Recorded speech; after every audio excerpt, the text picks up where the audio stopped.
I scored band 9 in IELTS reading 3 times.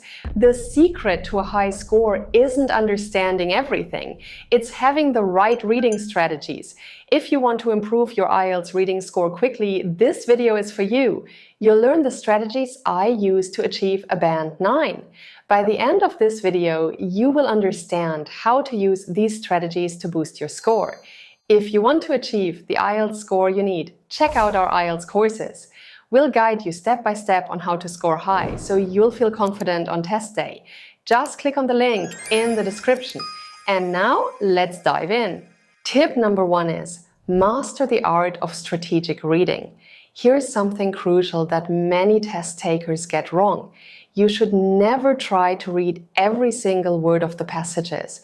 The IELTS reading test contains 3 lengthy passages, each around 700 to 900 words, covering topics from academic journals, magazines, and newspapers. These texts are packed with complex vocabulary and detailed information, but you don't need everything to answer the questions correctly. Instead of reading everything in detail, use a reading strategy. Start by examining the questions first, then scan the passage to locate the relevant sections. This targeted reading technique allows you to focus only on the parts that contain answers, saving you precious time. Remember, you have just 60 minutes to tackle 40 questions across 3 passages. Every minute counts, so make your reading purposeful rather than comprehensive. Next, use the questions to guide your strategy. Different question types require different approaches, and understanding this will dramatically improve your efficiency. For true, false, not given questions, focus on finding exact matches or contradictions with the statements. For multiple choice questions, eliminate obviously wrong options first. When tackling summary completion or note completion tasks, pay attention to the grammatical structure of the gaps to predict what type of word you need. Matching headings questions require you to identify the main idea of each paragraph, while matching information questions ask you to locate specific details. Understanding these distinctions helps you know whether to focus on general themes or precise facts. Next, make sure you know how to identify synonyms. The IELTS reading test is essentially testing your ability to recognize paraphrasing and synonyms. You'll rarely see the exact same words from the questions repeated in the passage. For example, if a question mentions financial difficulties, the passage might use economic challenges or monetary problems. Similarly, children in a question could appear as youngsters or juveniles in the text. Train yourself to think of alternative ways to express the same ideas.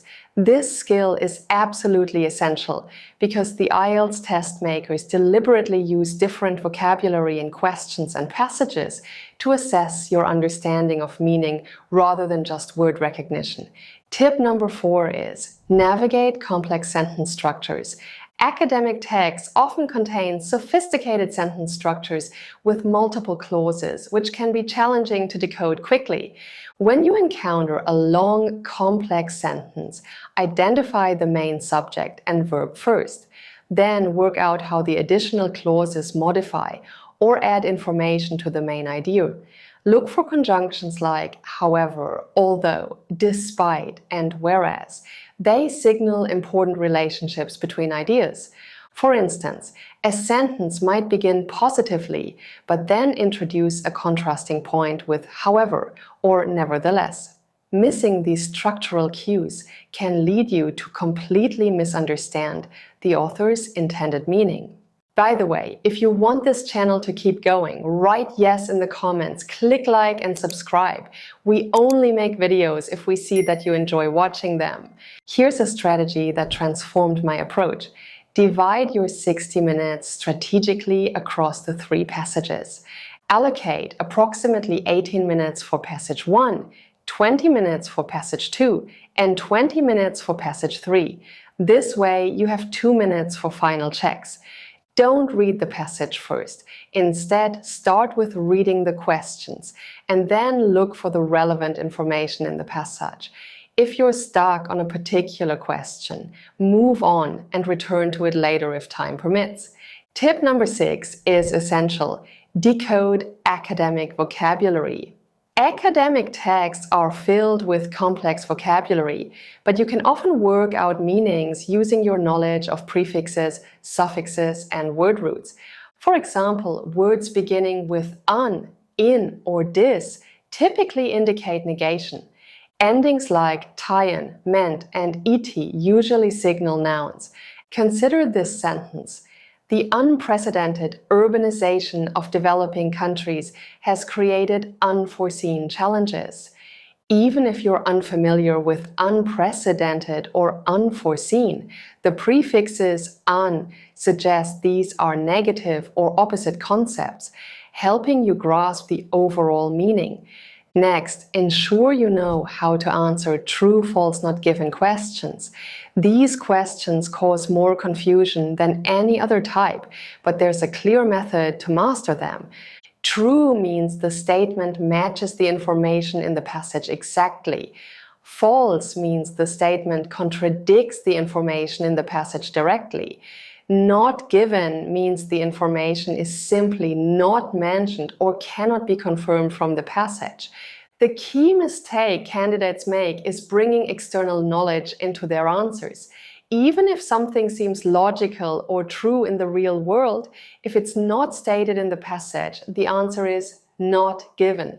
For example, if the passage states many European cities are implementing cycling infrastructure, and the question says Copenhagen has excellent cycling infrastructure, the answer is not given because Copenhagen isn't specifically mentioned. Now, here's an important tip for flowchart questions. IELTS reading often includes questions about processes, sequences, or step-by-step procedures described in the passages. When tackling these questions, look for chronological indicators like first, then, subsequently, finally, or meanwhile. Pay attention to cause and effect relationships signaled by words such as therefore, as a result, consequently, or due to. Process questions might ask you to complete a flowchart, sequence events in order, or identify stages in a procedure. Focus on understanding the logical progression of ideas rather than memorizing every detail. Look for transitional phrases that connect different stages and help you follow the author's reasoning from beginning to end. Tip number 9 is use the scanning technique. Scanning is different from reading. It's about rapidly locating specific information without processing every word. This technique is absolutely essential in IELTS reading because it helps you find the correct answers quickly. When scanning for names, dates, or numbers, let your eyes move quickly across the text and look for capital letters or numerical figures. For concepts or ideas, scan for synonyms and related vocabulary rather than exact matches. Practice this technique by timing yourself.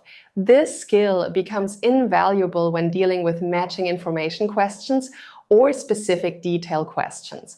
Next, ensure you maintain focus under pressure. The IELTS reading test can be mentally exhausting, with dense texts covering unfamiliar topics from science, technology, social issues, and academic research. Develop strategies to maintain concentration throughout the 60-minute test.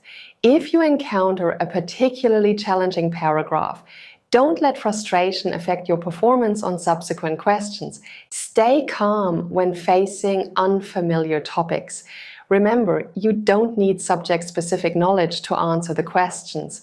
All the information required is contained within the passages themselves. Here's one of the most crucial tips that can instantly boost your score. Never, ever leave any question unanswered. In IELTS reading, there's no penalty for incorrect answers, which means guessing gives you a chance to gain points, while leaving blanks guarantees 0 points. Even if you're completely unsure, make an educated guess based on elimination or logical reasoning. For multiple choice questions, eliminate obviously incorrect options first. For gap-fill questions, consider what type of word fits grammatically. Is it a noun, verb, or adjective? Remember, someone who guesses strategically on 5 uncertain questions might get 1 to 2 correct, while someone who leaves them blank gets 0. That's it! That's how to get Band 9 in IELTS reading! I hope you guys liked this video. Don't forget to like, subscribe to the channel, and hit the bell icon so you're notified when the next video comes out. Also, share this video with your friends so they can improve their IELTS score too. See you in the next video!